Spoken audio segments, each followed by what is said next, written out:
Hello and welcome to your study guide for your high school equivalency test. I am Dr. Bishop. I'm one of the advocates for the University of Memphis and for the high school equivalency bridge program.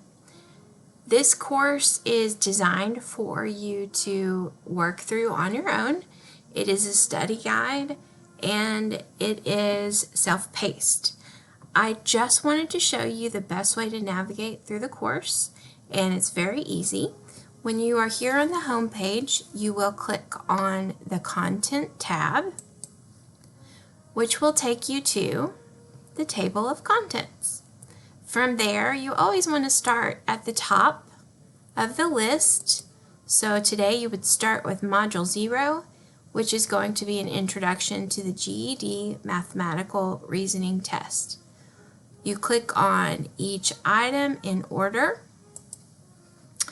As you click through, you should take your time with the materials, and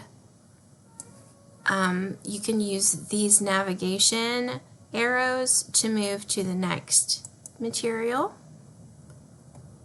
And this is the best way to move through the course. In order is better than jumping around.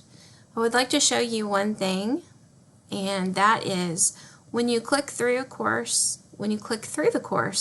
you'll be turning these little dots into check marks, which helps you keep up with what you've done and where you are. So if you completed, let's say, the first 3 or 4 things today, and then you logged out, and then you log back in tomorrow, these check marks will show you what you've already done in case you forget and show you where to pick back up. We're excited that you have taken the step to work towards your GED, towards your high school equivalency, and we really hope that this course will serve you well as a study guide. Good luck.